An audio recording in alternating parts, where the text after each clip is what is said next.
Good morning from the farmer's garden. I'm one of the farmers and I am heading down to start checking the garden. So we just got over to the farm. We had a whole huge line of very strong wind and rain that came through last night. At the house we got about 1.5 inches of rain. Here at the farm they got a little over 3.25 inches. So quite a lot of rain. Pappy just told us they had some pretty good size hail, not a whole lot of it, but some big pieces what fell.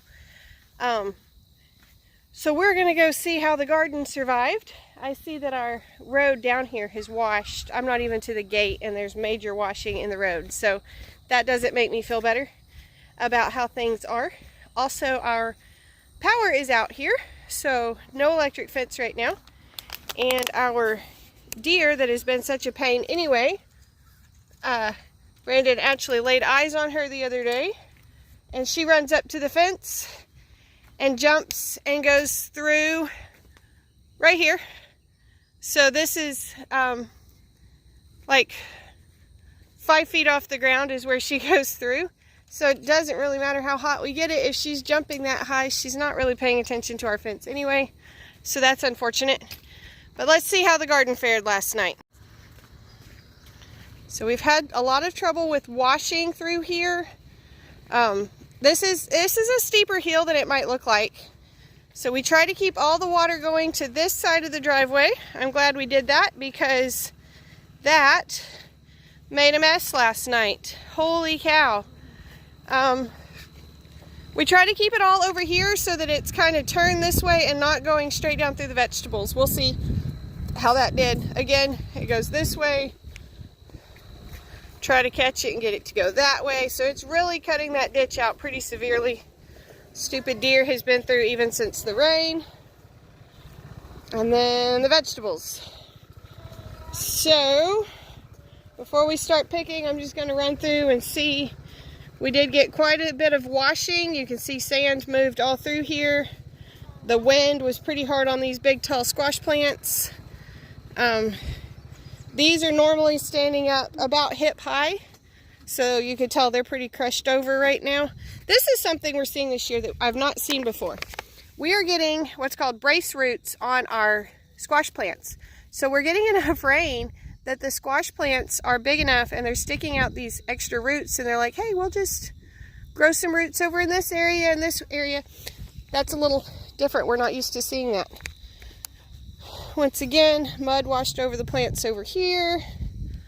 Tomatoes are pretty well beat down.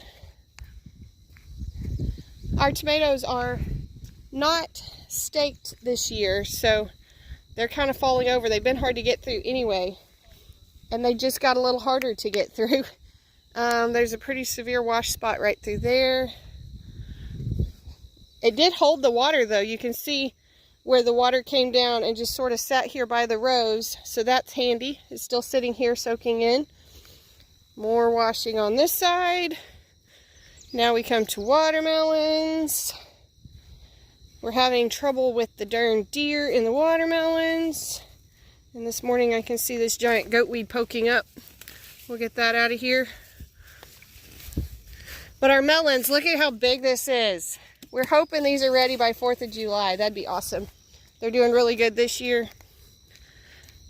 The wind and the heavy rain is always hard on these plants with the great big leaves.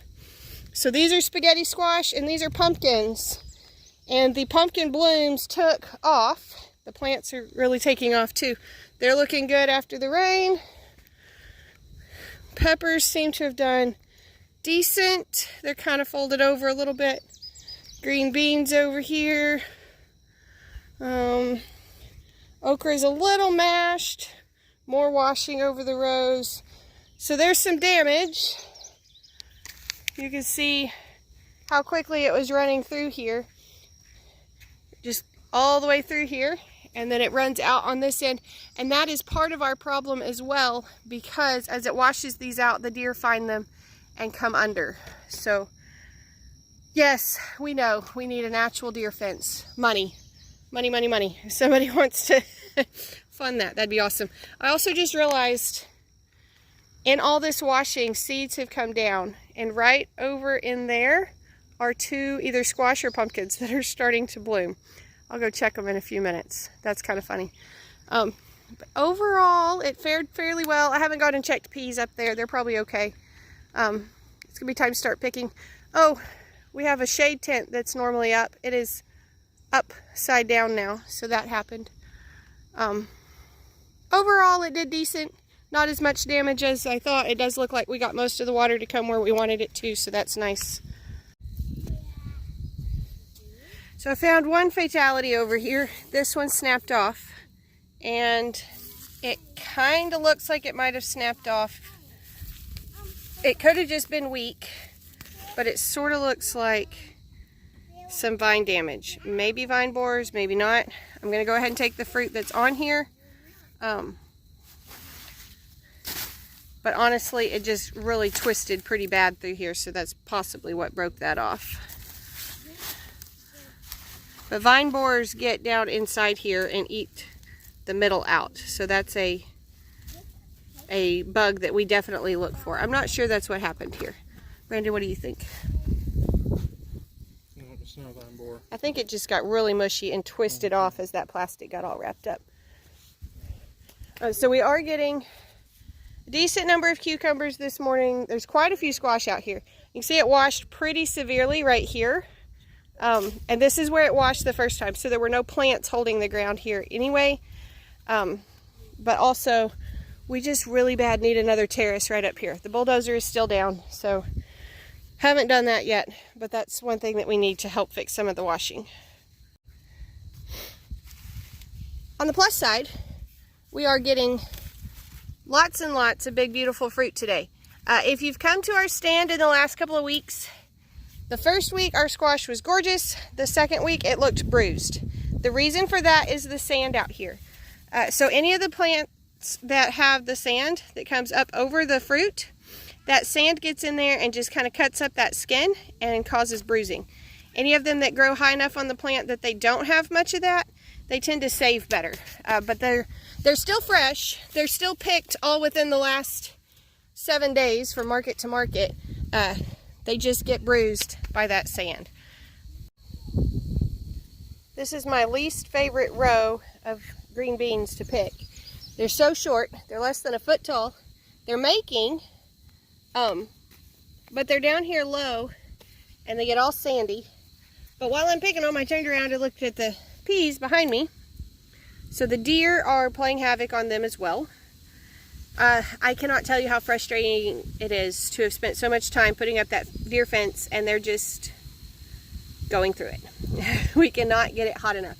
If you'll remember when we started putting up the fence, we said we didn't know if it would work. We took the advice of some people who have been farming a lot longer than us.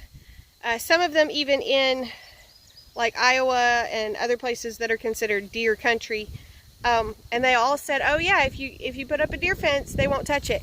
One local friend even said, we kept deer out of our young peaches with just a 4-foot fence. And so we're like, okay, we can do this. We can keep them out. We can get it hot. We can keep them out. But these deer are just about to drive us insane. You saw the damage on the pea plants. Those peas are starting to make. They need all the leaves and strength that they have to be able to make well. And they're being cropped off nightly. So the rain came through here about 12:30 or 1 last night. And the deer have already been back through since then. There are fresh deer tracks this morning. So they're coming through very, very often, and they are causing quite a bit of damage. In Texas, you can apply for a permit to take deer out of season if they are damaging your crops. We have applied, but because we have such a small farm, we're not sure if we will even remotely qualify for that. They may be like, too bad, sorry about your bad luck, get a job. We don't know. We just finished that application process this week, so we'll see how all that goes. But you can see they're doing quite a bit of damage out here. They've chewed on the rinds of several of the watermelons, which is not good. They have eaten the tops out of the peas multiple times. That's where they started causing us trouble last year, is with peas. And we can't keep them out. They either go under, we have places in the fence where we know for sure they sneak under, or they go through. They jump up to like the 5th or 6th wire and go through. So even going higher won't help us any, because they're not going over, they're going through. And the actual deer fence mesh that they couldn't go through is extremely expensive. So that's why we went the electric route that everybody said would work so well. So that's where we're at this morning. We have the washing damage. The washing damage is annoying, but not nearly as annoying as the deer that we have done everything we can think of to keep out, and we're not having any luck. And it's also annoying because when I say we've done everything we can think of, people always have some sort of home remedy. People are like, oh, you just need to hang a pie pan above your corn. Okay, we don't have trees out here that we can just string things between. This is extremely open. We can't just string up pie pans everywhere. Somebody will inevitably say, sprinkle hair around your garden. No. First of all, that's gross. I'm not going to put hair around food that I'm going to sell for other people. I wouldn't want somebody else's hair around my food. So that's gross. Second, even if I hit up all the barbers in the area weekly, I could not find enough hair to keep them out. We're in this garden daily. Our smell is here anyway. Hair is not going to help. We've heard lots and lots of just different things like that, and it's frustrating that people don't understand that those little things that might work in your home garden don't work on this scale. But that's where we're at this morning. I am picking green beans, and I am being annoyed with the deer. There's a tiny one right here. All right, while I'm gritching about the deer, Brandon is checking the pumpkins. Deer thankfully do not like most squash because they're spiny. So looky there, pumpkin, pumpkin, lots and lots of blooms, tiny pumpkin. They're here. We have pumpkins, and that is actually a really good sized pumpkin. That's awesome. And then we have spaghetti squash. Do we have any ready yet? Oh, no, Good grief, some of these are huge. Is that a watermelon over here or spaghetti? That's a spaghetti, y'all. That is a big old spaghetti squash. Can I see? There's an even bigger one over there. They look like watermelons in here. They're huge. This one's starting to turn yellow. So maybe by next week we'll see. They're huge. All right, watermelons. I showed you the one. Brandon said some of them are starting to act like they might be getting ready soon. So we watch for the tendrils to start dying back.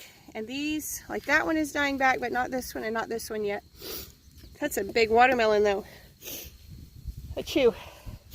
And then this is what I say when I say the critters are getting after us. So these are all places where the deer have cropped off the plants, all those little sticks like that. And then we've got this. So this actually looks like it might be bird or something instead of deer. The deer, it's normally like they rake across the top and it's just like gnawed spots on it. But there are lots and lots of watermelons in here. Some really good sized ones in there, so that's exciting. There's a big one right there. That's really cool. Love it. All right, I'm checking peppers now. We're checking peppers now. So we have some Tabascos, or Skeet calls them Tabascos. So these are the little yellow ones, so they're starting to get ready. We haven't decided exactly how we're going to sell those because they're so tiny, but most people don't really want just a ton of them at a time. We've got cayennes. You can see that plant is just loaded in cayennes. We're waiting until they turn red. These are some of the biggest bell peppers we've ever had this early in the year. Peppers are not our thing. And then we've got anchos. Ancho peppers. So these are like, I think these are the ones that they stuff sometimes. There's some big ones of those in here. So we're just trying to decide like what size we want to pick, how we want to sell them, that sort of thing. But they are looking really, really good. We're actually really pleased with how our soil has done this year. We have a baby deer in here too. Y'all, they're driving me crazy. We're really pleased with how our soil has done this year. Obviously, we fertilize, and we till and plow and do those things to help our soil, but it has really improved this year with some of the rains that we've gotten, and that's exciting. last thing to check is the okra. Well, I say last thing. I'm going to walk up there and look at peas. But last thing, oh, shoot, Brandon just said we have tomatoes. We're not near done. I thought we were. Okay, we have tiny okras in here. We're going to leave them. I saw one bloom opening. Okra can actually make fruit before the blooms open. So a lot of people are like, oh, I haven't seen any blooms in my okra, so I'm not picking it yet. Start checking for okra before you see blooms. You can see we got some pretty severe wind damage through here. It got beat up pretty good. I don't think there's any ready yet today though. Okay, now we go check tomato. Aha! I found some good ones. I don't know if you can see that. There's this tiny, tiny bit of yellow to them. That's all that changes. And we're so frustrated because our pink ones didn't make it. When we lost so many plants, those are the ones that washed out. So we don't know how to pick what we've got. Now we're moving into these cherries, and these do turn bright red. I don't see any ripe ones right here, but they do turn bright red. So these are a lot easier to pick. We're back home from the farm, and now we are letting the goats do some damage control after the storm last night. This big old limb came from way up there. You can't see it very good, but it's right up there. We're very grateful that it fell this way instead of hitting the house, because it was hanging more that direction. So we're going to let them eat some of these leaves. Free food is always good, and then we'll start working on getting that cleaned up. Probably not today, probably a different day, but they'll get to eat it for now. No, not yet. Okay, I just pulled the rest of the carrots that we had growing. These were a combination of different colors. They smell really, really good. We have some like little short and fat ones, some that are bigger. We needed them out of the greenhouse before they got lost in the grass. We've got to do something about the grass in there. So I went ahead and pulled them. I'll get them washed, and these are probably all going to one customer who always asks for any carrots that we have. But now we want to plant more because apparently growing them in the greenhouse works really, really well. So I want to get more in the ground.